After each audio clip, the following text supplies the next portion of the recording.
Okay, you ready? Hey, my name is Lenny Kravitz, and my last rock and roll moment was just now. Did you see that? That was it. See? Right there. I am a rock and roll moment. My life is a rock and roll moment. Did you catch it? There it was, right there. You got it? How do you feel now after finishing your seventh album?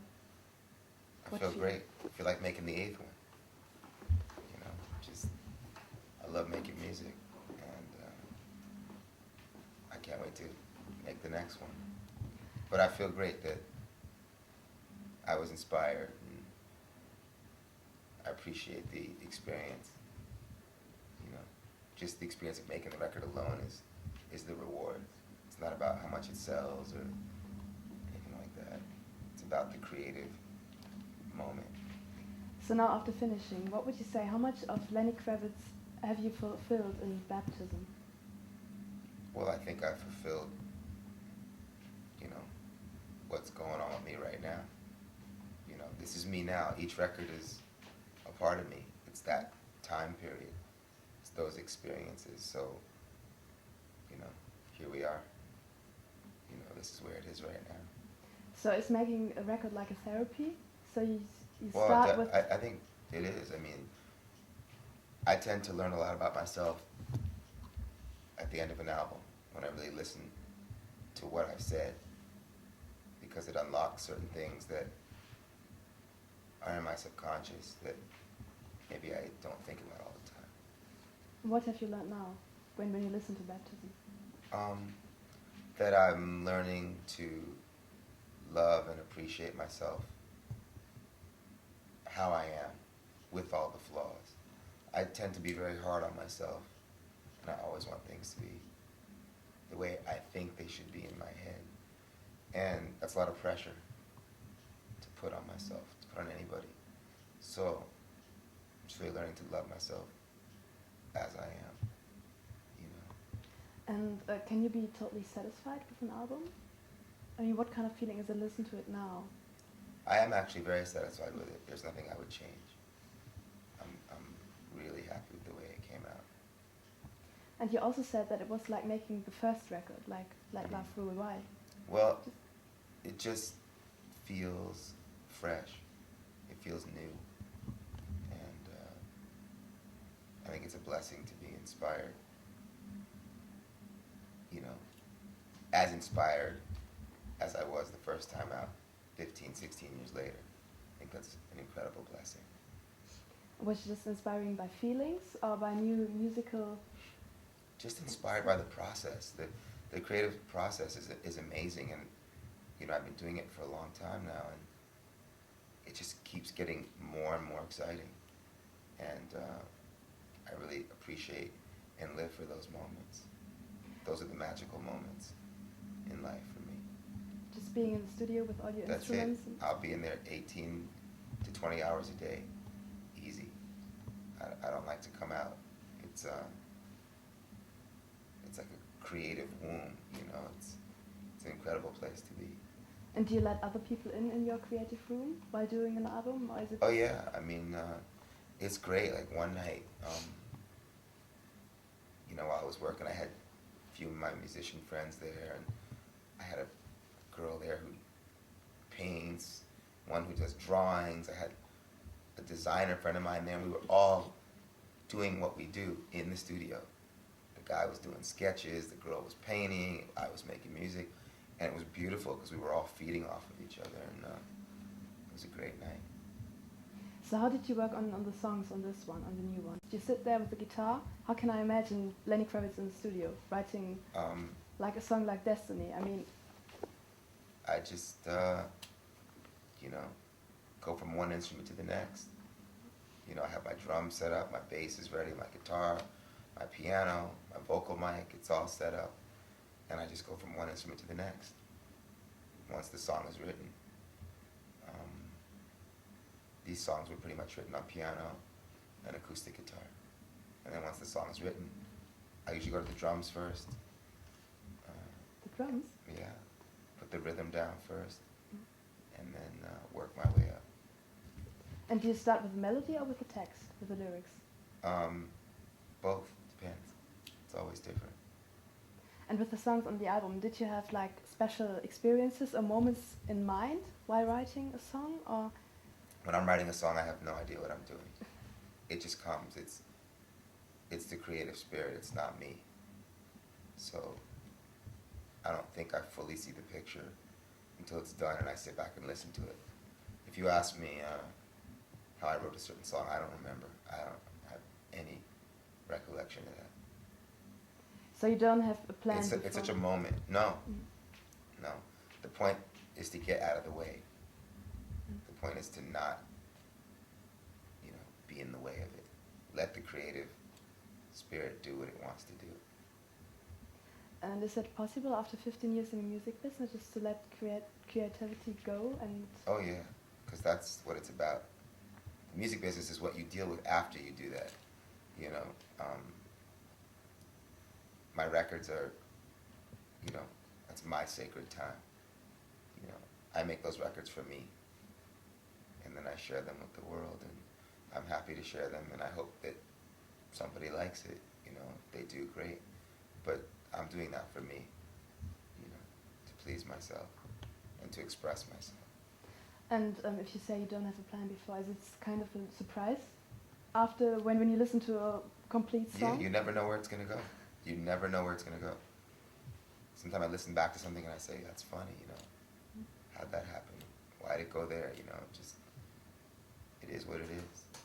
When I listened to the album, at first I had the expression that the first songs are very happy and very much sitting in a car, cruising on a highway, and to the end it gets very sad, kind of sad.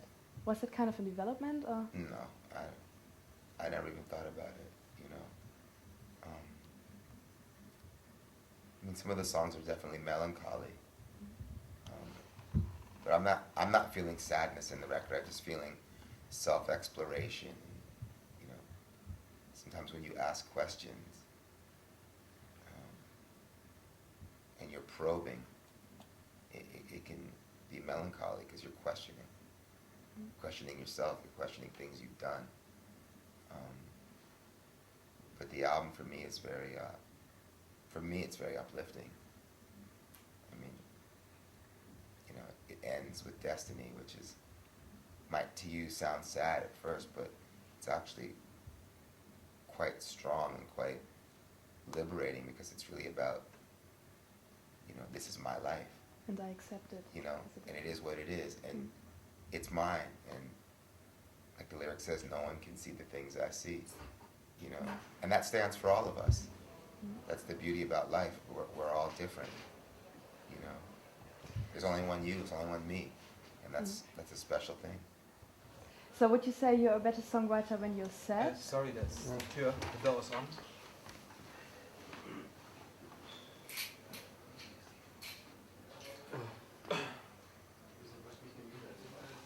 So. Okay. So would you say you're a better songwriter when you're sad or when you're happy? For me, that's a matter. For me, it doesn't matter. I've written songs that I love out of happiness and songs that I love out of sadness.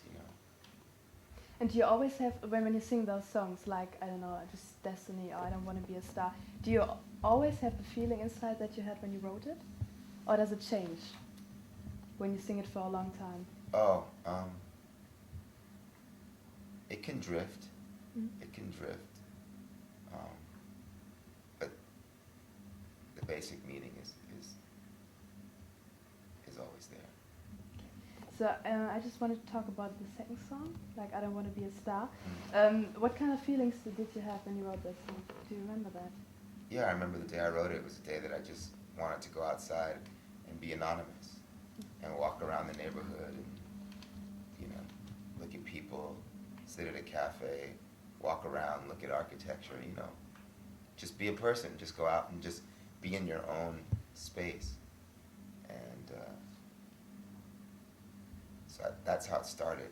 But then it became very tongue-in-cheek. The song is not serious. It has a point, it then becomes this other thing where I just start saying, I don't want to be a star, and there are moments when I do feel that, but it's not to be taken just as it sounds. But could you really imagine just having like a car and a guitar? Could you? I I could do it again. Could you? And And you also sing about partying and stuff. So do you still have this rock and roll life? I mean, there are moments when I do, and there are moments when I have a very simple life, Just simple life, just at home, being with yourself and my kid, my grandfather, the dog, whatever, just regular life. And has your attitude to rock and roll life changed, like in the last 15 years, when you compare it to the beginning? Well, in the beginning, I didn't have the responsibility that I have now. I wasn't living with my daughter. I was all over the place, and I had no responsibility. But as I grew, more responsibility set in, and that was a good thing for me. And you also worked together with Jay-Z on Storm. Mm-hmm. How did that come about? I just called him, said, "Hey man, can you rap on this?" And he said, "Yeah." So it was that simple. And would you say that this is a sign like for opening up for other music styles? I mean, if you listen to all my records, you'll hear all kinds of styles. I'm not one to just do one thing. So, for me, it's just about, always expanding. And what would you say is the best time and the best place to listen to Baptism? Well, the best place would be in my studio where it was created. That's where it sounds the best. The room it was made in. On the speakers that I listen to. Do you sometimes do that now? No. Once the record's done, that's it. So you don't listen to it anymore? On to the next one, no. Is that with all your records, your old ones as well? Yeah. So please tell me something about the first single, Where Are We Running? Why did you choose it as like the first video, the first single? Where We Running is just kind of a social commentary. It's just kind of about, the system and what are we trying to achieve? Where are we all running? What's this social treadmill that we're on where we feel we have to get this, get that, achieve this?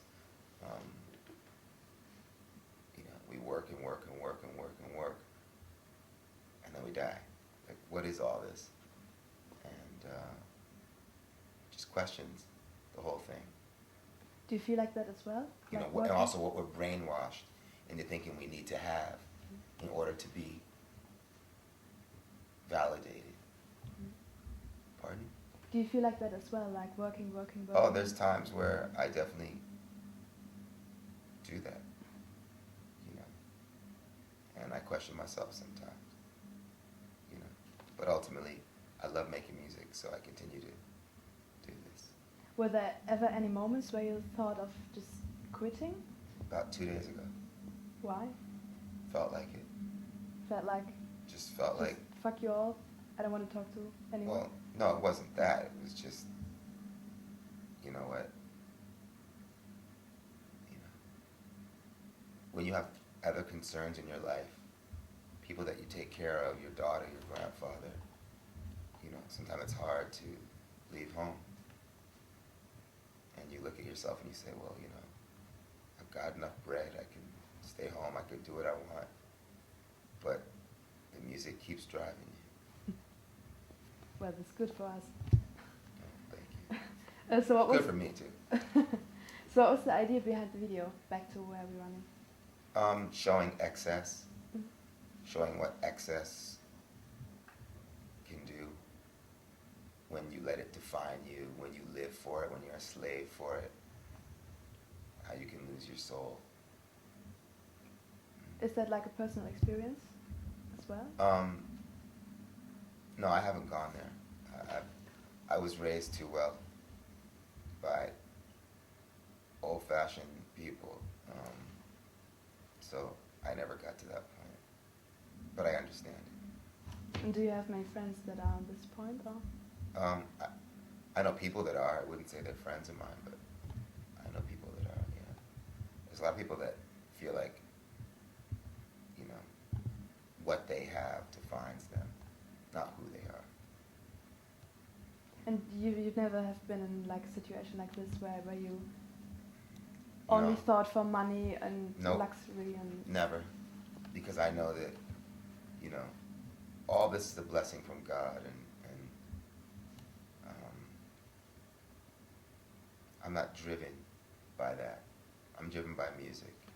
The fact that I've done well and that I'm successful is a blessing, and that also is from God. See, I didn't do it. God gave it to me. God gave me the talent. None of this is from me. It's part of me. It's through me, but it's not from me. So I'm in check. I know who's on top of all this. So all I can do is be humble and bow down and give thanks. Yeah, and your song "What Did I Do with My Life" is very thoughtfully as well. Mm. And do you ask yourself this question still a lot of times, or? You know, I'm trying to be the best human being that I can be, and you know, when I wrote that, I was just, all this stuff was coming up, just really thinking about what have I done, and thus far, and just really checking it. You know. And would you say you just kind of find your inner peace, or are there still many things that you would like to do differently, or? Well, growing is a process. You know, Mm-hmm. growing is a thing. You know, and you know, it's a journey. It's not a destination. You will continue to grow and grow and grow. Whether you take it in, and whether you take advantage of it, is another story. Whether you understand it, but for me, it's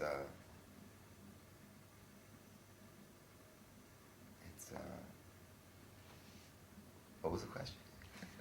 I went somewhere. If you'd say you kind of find your inner peace now. Oh, I mean, I'm just trying to have inner peace every day, Mm-hmm. regardless of what's happening. You know. And what would you say was like your biggest mistake in life while questioning what did I do with my life? I don't feel there are any mistakes. Mm-hmm. I feel there's situations.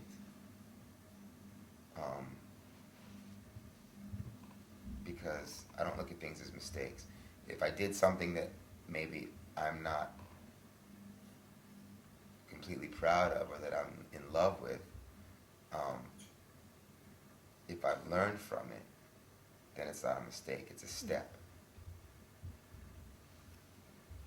And there's also, back to the album, there's also a song called Lady. So what is that about?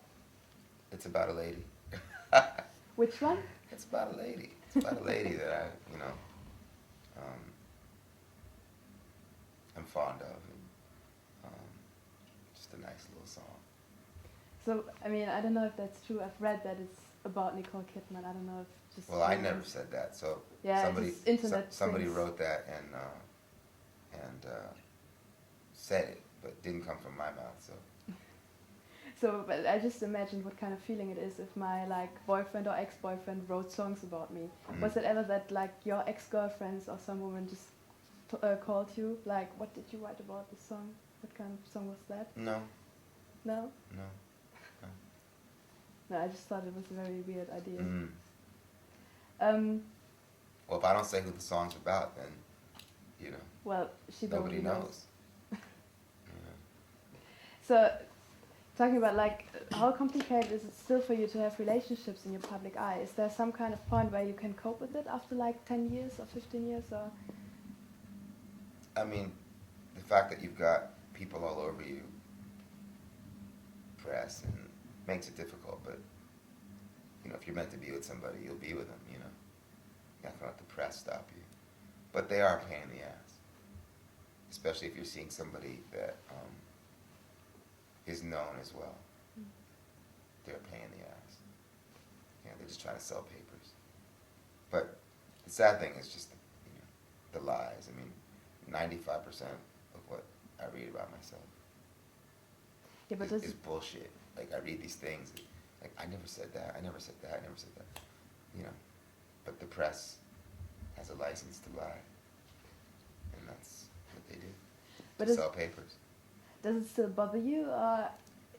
It doesn't. I expect them to do it, obviously, because I know what they're like. But it still amazes me the things they come up with, and that they just, continue to lie and lie and lie. And would you say that the press and all those rumors like stopped you from having some relationships? No. Oh. No, I wouldn't give them that power. No. And you said once in an interview that you believe that there's like one soulmate for everyone in this world that God sent. I never said that. I've seen it. I've seen it like in an interview. You've seen it? Yes. Did you hear me say it? Yes. You heard me say that? I heard you say that. That I believe there's one person? It's long time ago. I think it was 1980. 19 what? 1988. 98. 1998? Yes. I said that? Yes, I've seen it on TV just a few days Really? ago. I've looked at old interviews. Wasn't me. It was. Yeah, but that was my question. Do you still believe in that, or is it? I really said that? Yeah, I've seen it. There's one soulmate. Because I think quite the opposite. I think there's several people you could be with. It's a matter of the right time and the choice.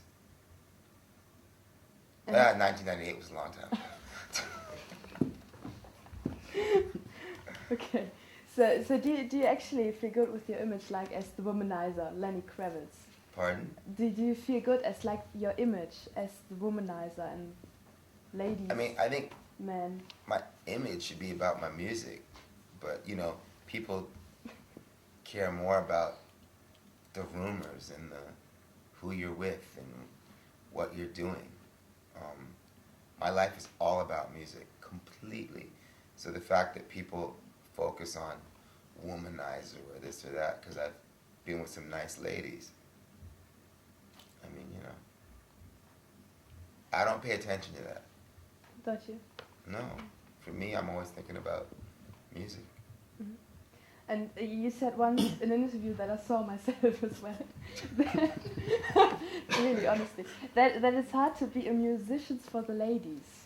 It's hard to be what? A musician for the ladies.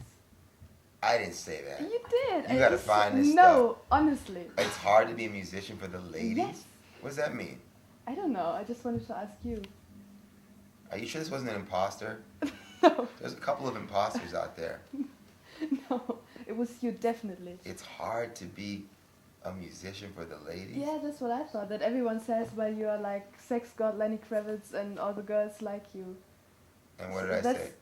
Yeah, that's so. I understood it like this, that you don't want to be like that. Don't want to be seen like that. Well, I'm sure it was said a little differently. I don't know. But it's hard. I don't even think about it. I just make music. Okay. You know what I mean? I don't think about it like that. Okay. I don't know. Honestly. I'm going to make you show me these things. You can come upstairs after the interview. I will show Okay. you. So what is it like with your daughter when Was you... it interpreted? Or No, it wasn't. Boy. That must have been him. Well, I can do... He looked like me No. back in my day. Well, I can do a copy and send it to the label, okay? You can have a look at it. So what is it with your daughter when you have got all the rumors and stuff about you in the newspapers? Do you talk about it with her, or? If she sees something, she knows what's false and what's not. And like I said, most of it's false. So she's used to it. She knows that it's that kind of thing, that they tell lies to sell papers. And what is like when she sees you on stage? I mean, can she like define between like musical Lenny Kravitz and the father Lenny Kravitz? But there is no. No. To my child, I'm her dad always, regardless of what I'm doing. You know what I mean? Do you also talk with her about your music, like when you are in the studio? Yeah. Oh, she's got great opinions. Yeah. So what is it like? You just play a song and she says, "Well, I like that," and Yeah, I or like I that. don't like this so much, or this, you know, whatever she thinks. How do you try to keep your privacy and your life with your daughter? Do you have like some tricks, or is it just possible to go with her like on the beach or shopping or? I mean, you got to live your life, but sometimes it's difficult. Mm-hmm. You know, once we tried to go for a walk in town together, and you know, the police had to end up helping us and get us home because we got surrounded. You know, but you know, we have our time. We know where to go to be alone, and we do a lot of things at home. And does she come with you on tour or something? Or Sometimes, yeah. sometimes? And does it actually happen to you that you meet people who don't know who you are and just treat you as a very normal person? Does it sometimes happen to you? It's very rare, but when it happens, it's great. You know, maybe it's an older person, or you know, it's great when that happens. What kind of feeling is that for It's you? just great. You meet somebody and they say like, "What do you do?" You know, like who, you know, and don't know who you are. And you can have a nice conversation, just kind of avoid that and just be a person. It's great. And is it easier for you now to live with this pressure of the music business and show business after like 15 years, or is it getting harder?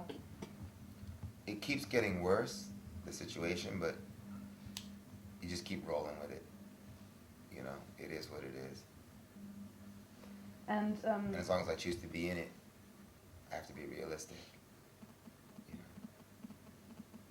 know. but there were never moments where where it was too much for you, all this.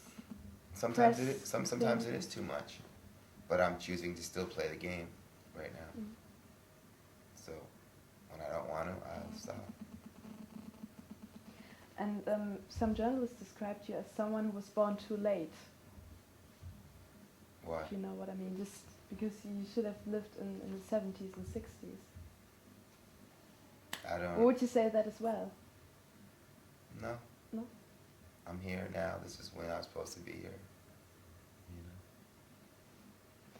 You know. So talking about playing live, Mm.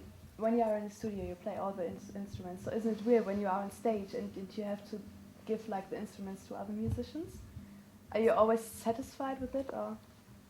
It changes a little bit, but essentially, we get the vibe. You know, I have great players who are very versatile.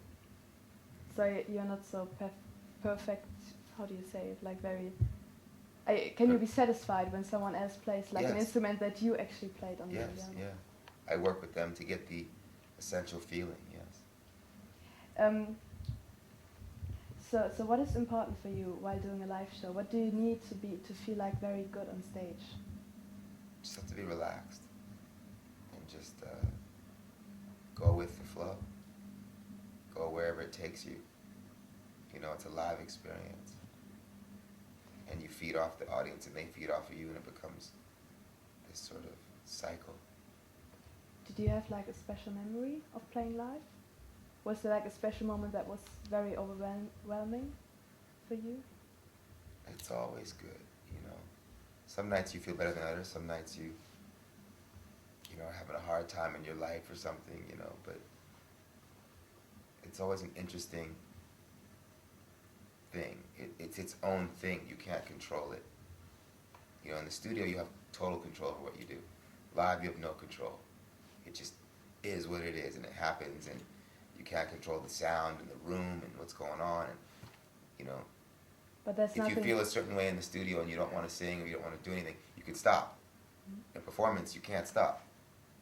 You know, you feel like shit, you got 104 fever, you're in a bad mood, you know, something's going on, you gotta keep going.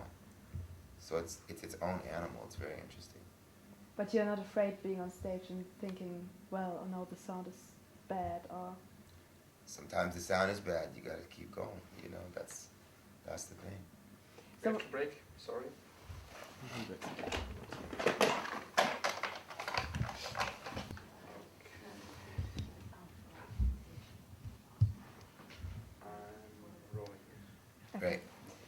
So would you consider yourself more of a live musician, or do you prefer being in a studio with all your instruments and just... I prefer the studio over anything, but I love playing live as well. You know, when you have a great night, it's a great feeling.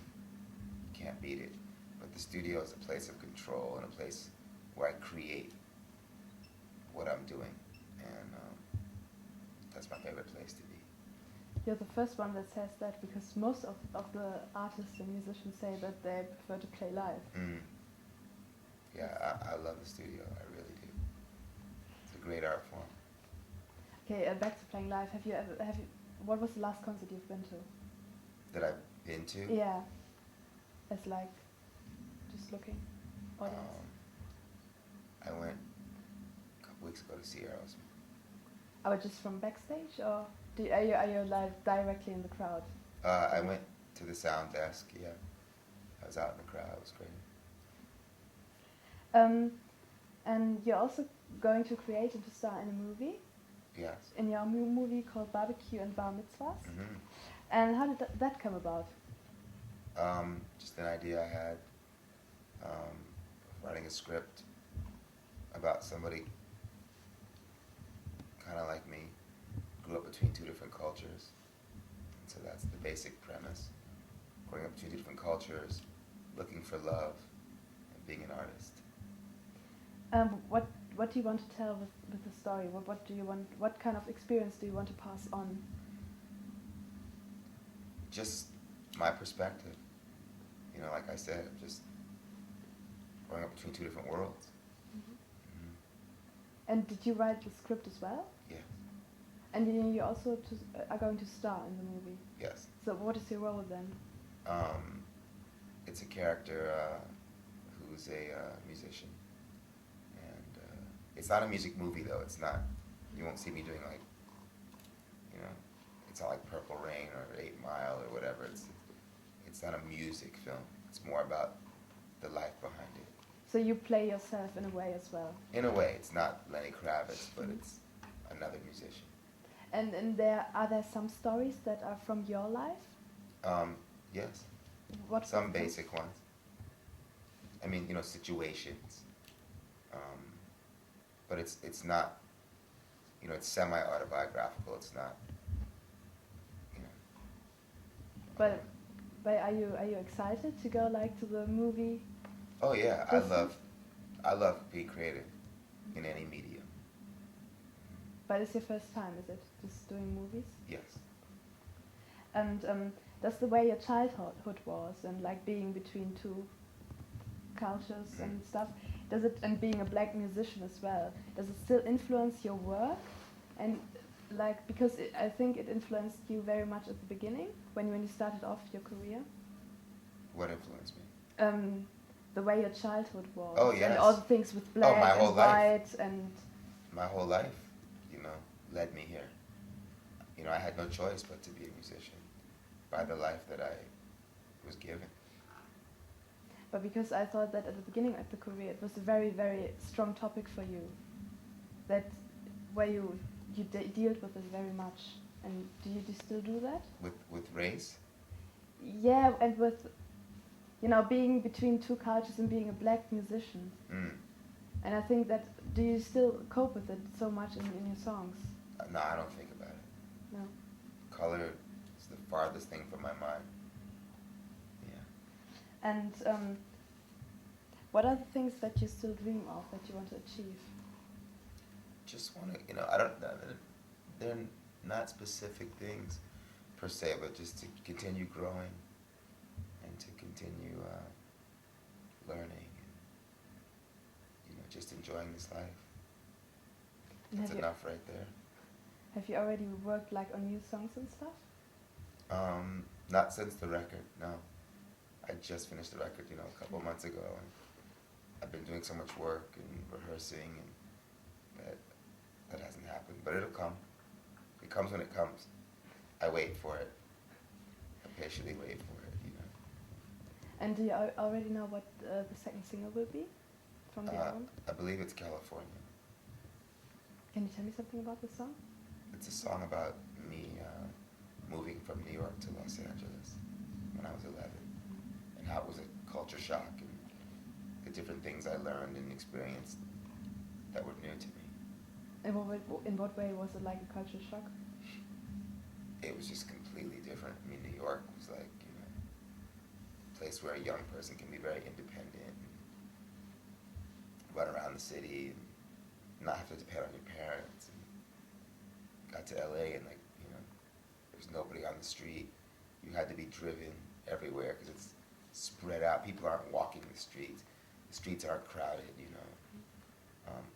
I learned about rock and roll music there, the whole skateboard surf culture. It was just a whole other thing. They spoke differently and everything. Like the accent is differently. Oh, completely, yeah. Yeah, I can't tell. I've never been to New York and to Los Angeles neither. So, where do you feel home now? Is it like New York, or is it LA, or is it Miami? Wherever I am, really, I've learned to take home with me.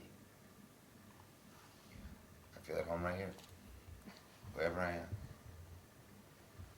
So do you like other countries as Germany, that is, not necessarily in this chair. So have you seen a lot of Europe then? Yes.